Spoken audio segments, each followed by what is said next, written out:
नमस्कार दोस्तों, हमारे चैनल पर आपका स्वागत है। हम लोगों ने पिछले वीडियो में पढ़ा था कि ये देखा था कि मांग में परिवर्तन कैसे होता है।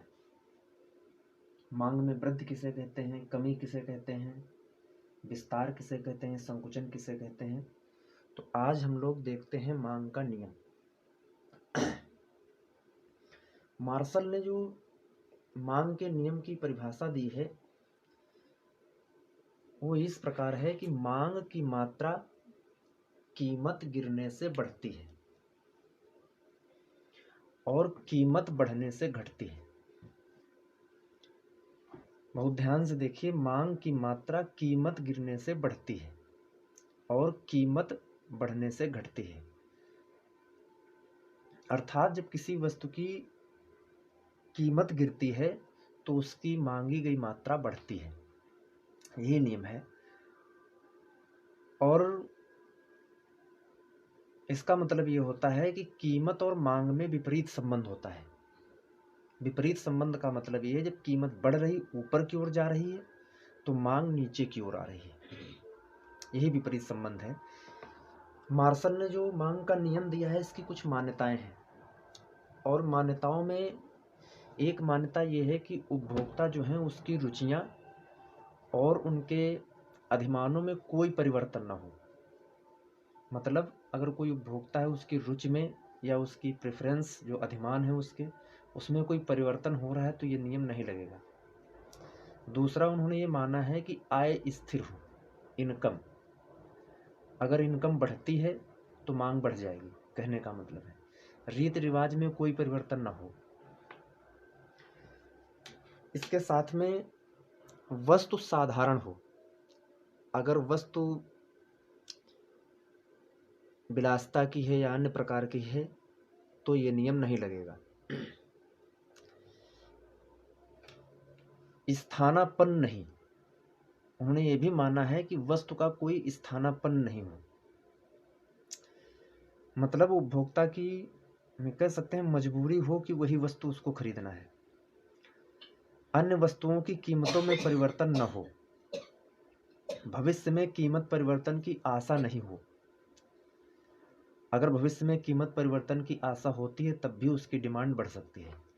वस्तु विशेष के गुण में परिवर्तन न हो। ये सब मान्यताएं हैं। इन्हीं मान्यताओं के आधार पर, माने इन मान्यताओं की होते हुए तब वो नियम लगेगा। तो हम लोग थोड़ा सा मांग वक्र के विषय में और समझते हैं। हम लोग देखते हैं कि मांग वक्र के नीचे की ओर ढालू होने के क्या कारण हैं। सबसे पहला इसमें कारण यह है कि मांग का नियम घटती सीमांत उपयोगिता के नियम पर आधारित है।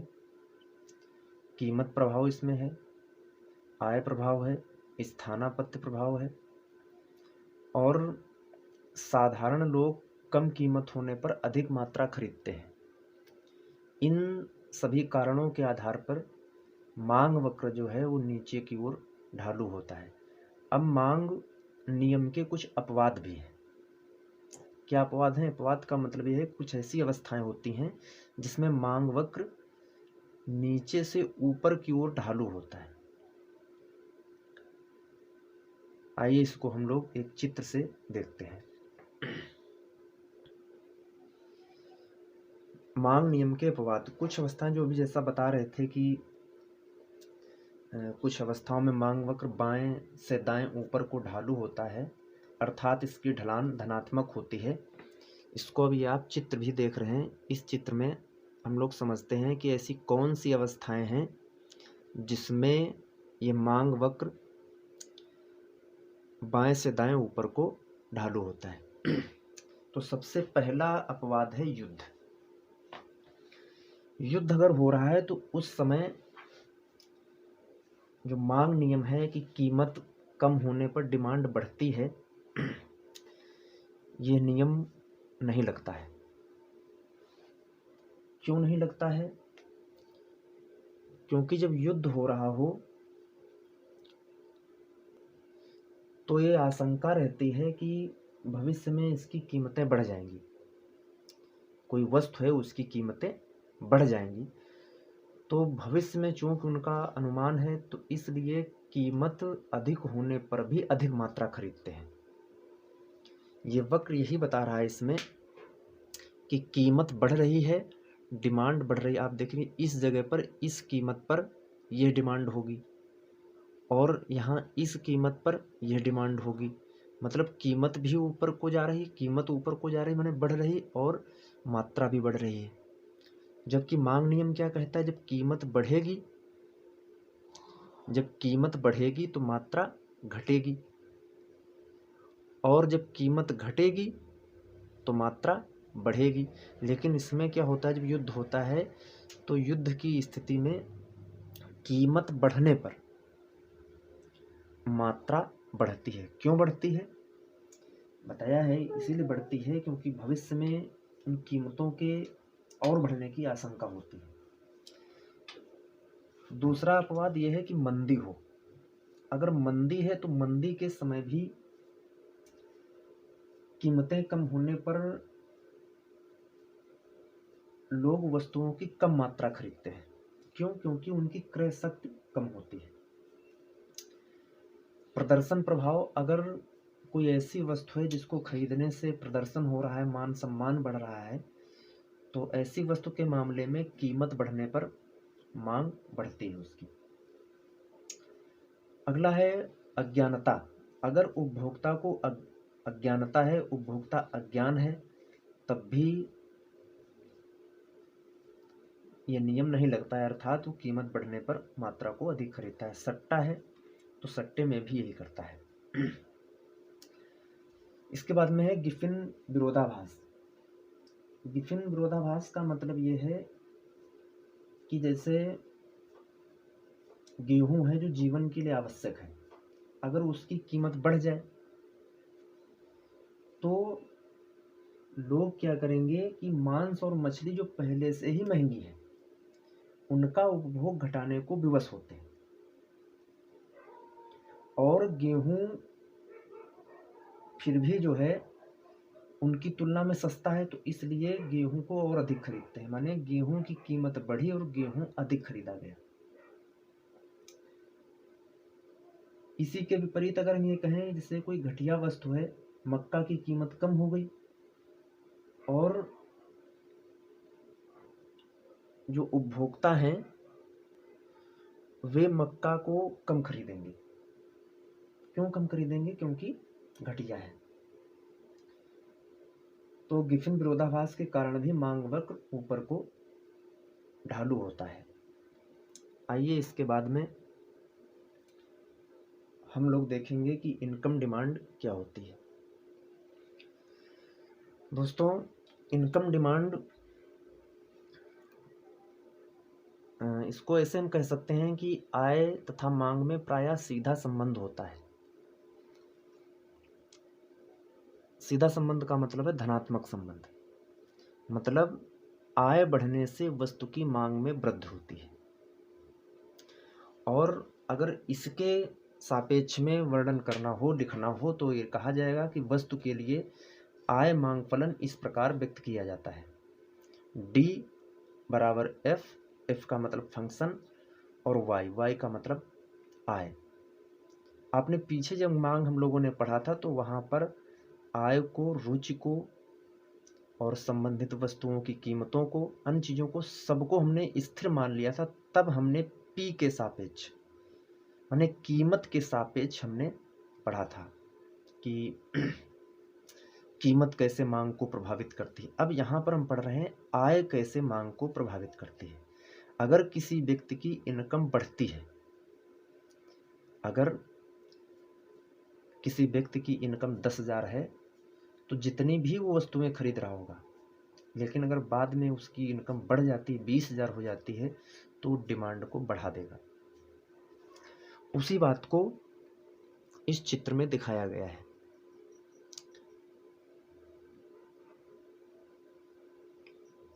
देखिए इस चित्र में इधर है आय, आय अनुलंब अक्ष पर और मात्रा समांतर अक्ष पर मापी जा रही है। अब देखिए ओ आई, ये आय होने पर डिमांड इनकम जो डिमांड कर्व है यहाँ पर कट कर रहा है, माने इतनी मात्रा, ये इनकम, यह मात्रा। ओ आई इनकम पर ओ क्यू मात्रा कोई व्यक्ति लेता है। अब अगर उसकी इनकम बढ़ गई, ओ आई से ओ आई 1 हो गई, तो अब उसकी मात्रा भी ओ क्यू से ओ क्यू 1 हो जाएगी।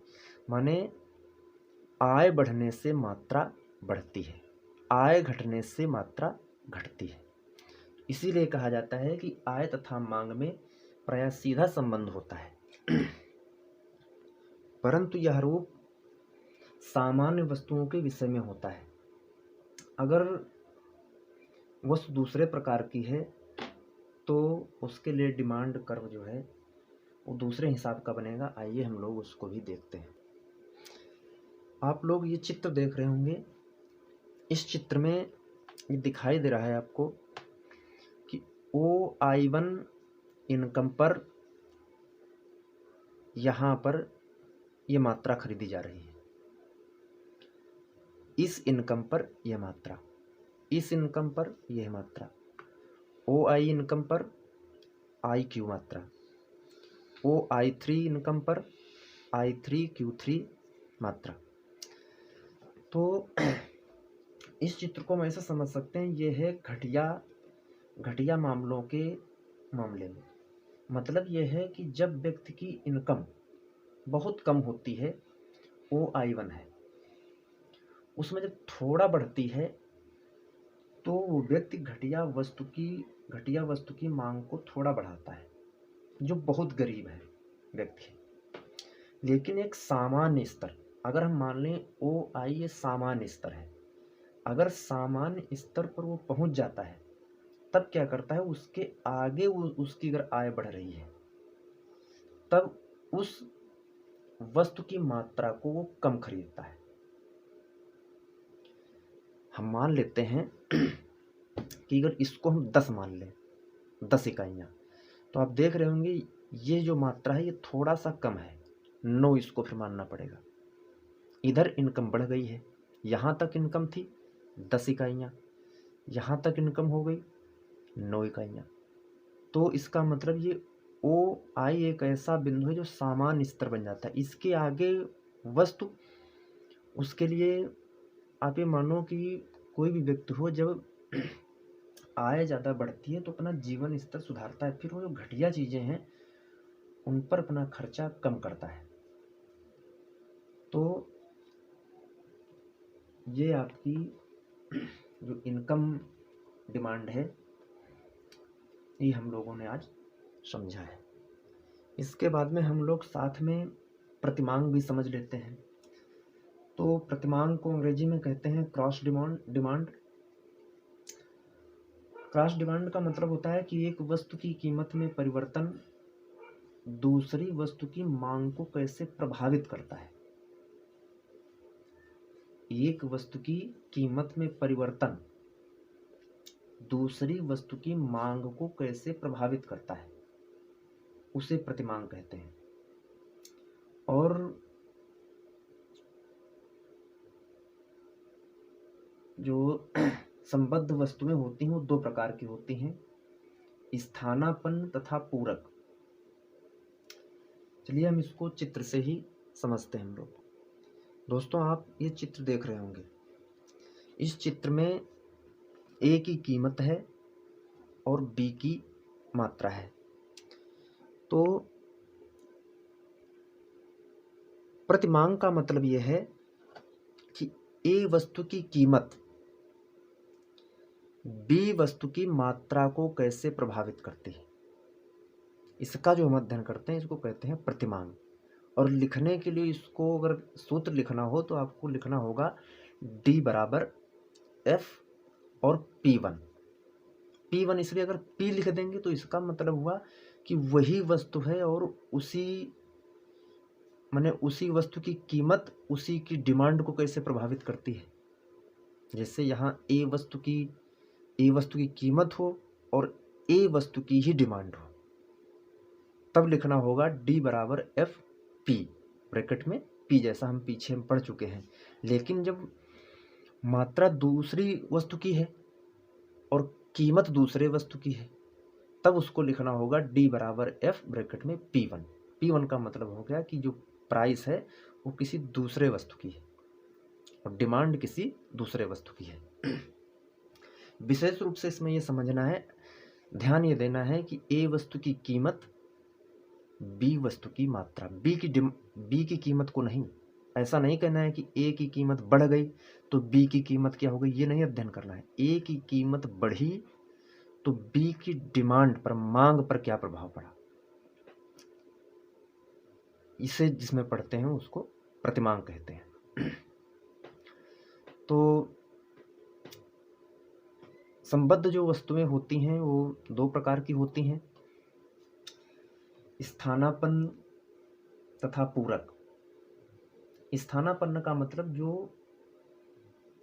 एक के स्थान पर दूसरे का प्रयोग किया जा सके, और पूरक का मतलब जिनका प्रयोग साथ साथ होता हो या संयुक्त मांग वाली हो।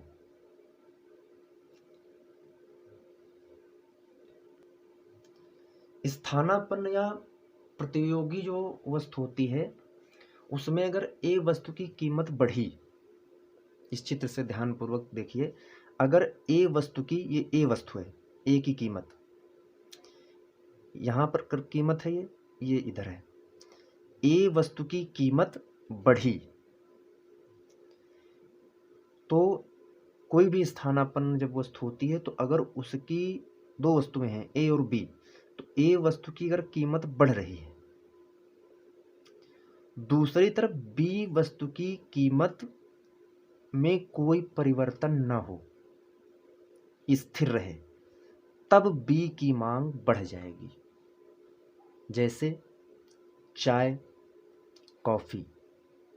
चाय की कीमत बढ़ गई, चाय पहले ओ ए कीमत पर मिल रही थी, अब वह ओ A1 कीमत पर मिल रही, तब क्या होगा, तब कॉफी की मात्रा स्थिर रहने पर, कॉफी की कीमत स्थिर रहने पर, कीमत स्थिर रहे, तब क्या होगा, कॉफी की मात्रा जो मांग है, डिमांड है, वो बढ़ जाएगी, OB से OB1 हो जाएगी। ए वस्तु की कीमत बढ़ने पर किंतु बी वस्तु की कीमत स्थिर रहने पर बी की डिमांड बढ़ जाती है।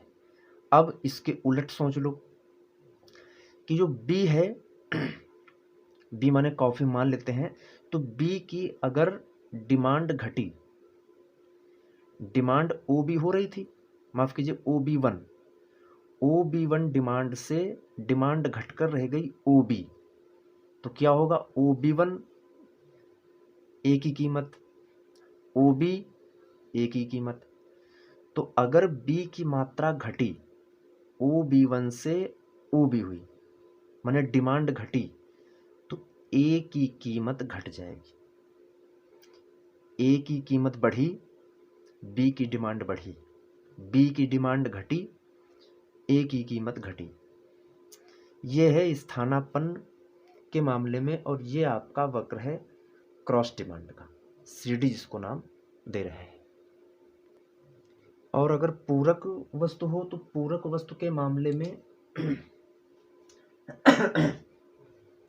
जो प्रतिमांग है उसकी ढलान साधारण वक्र की भांति ही ऋणात्मक होता है, उसमें अधिक कुछ समझना नहीं होता है। इसके साथ में ही अगर कोई वस्तु स्वतंत्र है तो स्वतंत्र होने पर अगर ए की कीमत में कोई परिवर्तन हो रहा है तो उससे बी की मांग में कोई प्रभाव नहीं पड़ता है। जैसे हम गेहूं और कुर्सी को ले लें तो ये बिल्कुल स्वतंत्र वस्तुएं हैं, इन वस्तुओं में जो क्रॉस डिमांड है उसका कोई प्रभाव नहीं पड़ता है। इसके बाद में हम लोग जो मांग सिद्धांत है या उपयोगिता सिद्धांत है, विश्लेषण है, उसके दोष समझ लेते हैं कि क्या क्या इसके दोष हैं। दोस्तों, मांग सिद्धांत या उपयोगिता सिद्धांत के जो दोष हैं उसमें पहला दोष ये है कि उपयोगिता को गणन संख्या प्रणाली से नहीं मापा जा सकता। ये बीच में भी एक बार बताया था कि ऐसा नहीं किया जा सकता है। दूसरा इसका दोष ये है कि एक वस्तु मॉडल अवास्तविक है। जो इस नियम के विरोध करने वाले लोग हैं, अर्थशास्त्री हैं,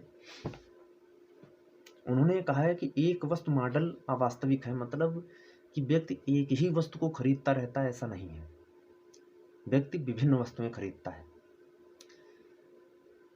तीसरा इसका दोष है मुद्रा उपयोगिता का अपूर्ण मापदंड है।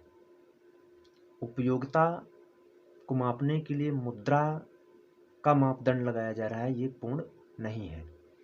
मुद्रा की सीमांत उपयोगिता स्थिर नहीं होती है। हर व्यक्ति के लिए मुद्रा की सीमांत उपयोगिता अलग अलग है। मनुष्य विचारशील नहीं है। मतलब मार्शल ये मानते हैं कि मनुष्य विचारशील है, लेकिन वास्तव में ऐसा नहीं है। इसके बाद में उपयोगिता विश्लेषण आय प्रभाव, स्थानापन्नता प्रभाव एवं कीमत प्रभाव का अध्ययन नहीं करता है। जो अभी हमने बीच में हम लोगों ने पढ़ा है, ये समझने के लिए पढ़ा है, बाकी इसका अध्ययन वो नहीं करता है। घटिया तथा विभिन्न वस्तुओं का भी स्पष्टीकरण करने में विफल है। साथ में वस्तु की कीमत कम होने से उपभोक्ता अधिक इकाइयां खरीदता है, ये यथार्थ नहीं है।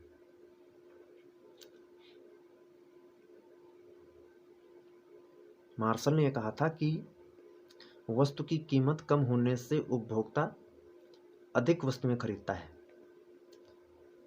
तो ऐसा जरूरी नहीं है। मान लीजिए आपके पास साइकिल है, साइकिल की कीमत कम हो गई, तो ऐसा नहीं है कि आप 2 साइकिल, 3 साइकिल, 4 साइकिल खरीदते ही चले जाएंगे। और अविभाज्य वस्तुओं की मांग को समझने में भी विफल है। इन्हीं सब कारणों के चलते हिक्स जैसे जो आधुनिक अर्थशास्त्री हैं, उन लोगों ने उपभोक्ता के मांग विश्लेषण की व्याख्या,